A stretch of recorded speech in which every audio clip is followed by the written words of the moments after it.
ಸರಳ ಸಜ್ಜನಿಕೆ ಅನ್ನಪೂರ್ಣೇಶ್ವರಿ ಶಿವಭಕ್ತೆ ಚೆನ್ನಮ್ಮ ಅವರು ಇನ್ನಿಲ್ಲ ಅಂತ ಗೊತ್ತಾದಾಗಲಿಂದಲೂ ಕೂಡ ಈಗ ಆಲ್ರೆಡಿ ಅವರ ಅಂತಿಮ ದರ್ಶನವನ್ನ ಪಡೆದುಕೊಳ್ತಾ ಇದ್ದಾರೆ. ಜನರು ಹೋಗ್ತಿದ್ದಾರೆ, ಅವರ ದರ್ಶನವನ್ನ ಕೂಡ ಪಡೆದುಕೊಳ್ತಾ ಇರುವಂತದ್ದು. ಇಂದು ಅಂತಿಮ ಸಂಸ್ಕಾರ ಕೂಡ ಇದೆ. ಒಕ್ಕಲಿಗ ಸಂಪ್ರದಾಯದಂತೆ ಅಂತಿಮ ಸಂಸ್ಕಾರವನ್ನು ಮಾಡೋದಕ್ಕೆ ಸಕಲ ಸಿದ್ಧತೆಗಳನ್ನು ಕೂಡ ಮಾಡಿಕೊಳ್ಳಲಾಗಿದೆ. ಈಗ ಆಲ್ರೆಡಿ ಹಲವರು ಹೋಗಿ ಅವರ ದರ್ಶನವನ್ನ ಪಡೆದುಕೊಂಡು ಕಣ್ಣೀರನ್ನ ಇಡ್ತಾ ಇದ್ದಾರೆ. ಅದರಲ್ಲೂ ಕೂಡ ಆ ಒಂದು ಹಳ್ಳಿಯಲ್ಲಿ ಅವರು ಮೂಡಿಸಿದಂತಹ ಛಾಪೇನಿತ್ತು, ಅವರ ಮನೆ ಮಕ್ಕಳಂತೆ ಎಲ್ಲರನ್ನೂ ಕೂಡ ಕಾಣ್ತಾ ಇದ್ದಂಥದ್ದು ಚೆನ್ನಮ್ಮ ಅವರ ಗುಣ.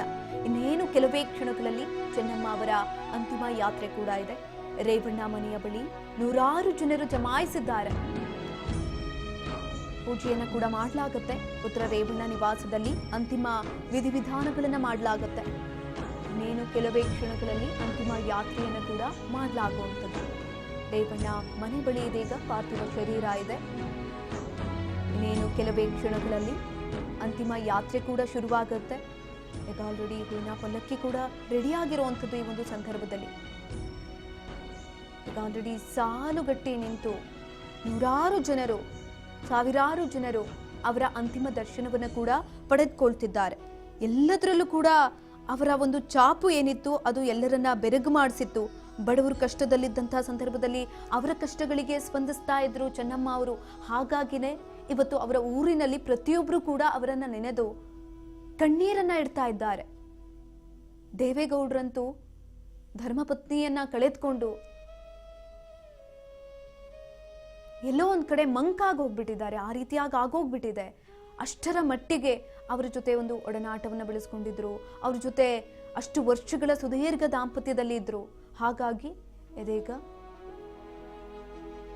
ದೊಡ್ಡಗೌಡರ ಶಕ್ತಿನೇ ಇಲ್ಲದಂತಾಗೋಗಿದೆ ಚೆನ್ನಮ್ಮ ಅವರ ವಿಧಿವಶದಿಂದ. ಪ್ರಚಾರದಿಂದಲೂ ಕೂಡ ಚೆನ್ನಮ್ಮ ಅವರು ದೂರ ಇದ್ರು. ಎಷ್ಟೋ ದಾನ ಧರ್ಮಗಳನ್ನು ಮಾಡಿದ್ದಾರೆ, ಎಷ್ಟೋ ಕೆಲಸಗಳನ್ನು ಮಾಡಿದ್ದಾರೆ, ಸಾಮಾಜಿಕ ಸೇವೆಗಳನ್ನು ಮಾಡಿದ್ದಾರೆ. ಅದೆಲ್ಲವನ್ನೂ ಕೂಡ ಗುಪ್ತವಾಗಿಟ್ಟಿದ್ದಂಥವ್ರು ಚೆನ್ನಮ್ಮ ಅವರು. ಮನೆಯಲ್ಲಿ ಪ್ರತಿಯೊಬ್ಬರಿಗೂ ಕೂಡ ಏನ್ ಇಷ್ಟ ಇಲ್ಲ ಅದೆಲ್ಲವನ್ನ ಕೂಡ ಅರಿತುಕೊಂಡಿದ್ರು. ಕೌಟುಂಬಿಕ ಸಮರ ಆ ಒಂದು ಎಲ್ಲರನ್ನ ನಿಭಾಯಿಸುವಂತಹ ಗುಣ ಏನಿತ್ತು ಅದನ್ನ ಕಾಪಾಡ್ಕೊಳ್ತಾನೆ ಬಂದಿದ್ರು.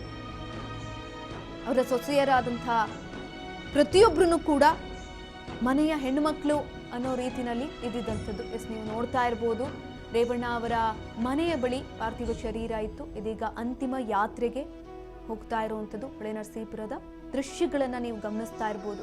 ಪ್ರತಿಯೊಬ್ರು ಕೂಡ ಅವರ ಕಣ್ಣಿನಲ್ಲಿ ಕಣ್ಣೀರು ಬರ್ತಾ ಇದೆ. ಪಾರ್ಥಿವ ಶರೀರವನ್ನ ಅಂತಿಮ ಯಾತ್ರೆಗೆ ತೆಗೆದುಕೊಂಡು ಹೋಗ್ಲಾಗ್ತಾ ಇದೆ. ಚೆನ್ನಮ್ಮ ಅವರ ಅಂತಿಮ ದರ್ಶನವನ್ನ ಪಡೆದು ಪ್ರತಿಯೊಬ್ರು ಕೂಡ ಕಣ್ಣೀರನ್ನ ಇಡ್ತಿದ್ದಾರೆ. ಮಾವಿನಕೆರೆ ಬೆಟ್ಟದ ತಪ್ಪಲಿನಲ್ಲಿ ಚೆನ್ನಮ್ಮ ಅವರ ಅಂತ್ಯಕ್ರಿಯೆ ಕೂಡ ಆಗತ್ತೆ. ಅವರ ಇಷ್ಟ ದೇವರಾದಂಥ ಲಕ್ಷ್ಮೀ ರಂಗನಾಥ ಸ್ವಾಮಿ ಬೆಟ್ಟದ ತಪ್ಪಲಿನಲ್ಲಿ ಅಂತ್ಯಕ್ರಿಯೆಯನ್ನು ಮಾಡುವಂಥದ್ದು.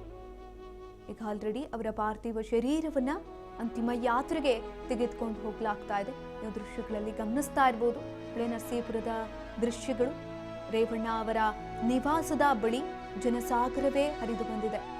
ಚೆನ್ನಮ್ಮ ಅವರ ಅಂತಿಮ ದರ್ಶನವನ್ನ ಪಡೆದುಕೊಳ್ಳೋದಕ್ಕೆ ಪ್ರತಿಯೊಬ್ಬರು ಕೂಡ ಕಣ್ಣೀರನ್ನ ಇಡ್ತಾ ಇದ್ದಾರೆ ಚೆನ್ನಮ್ಮ ಅವರನ್ನ ನೆನೆದು.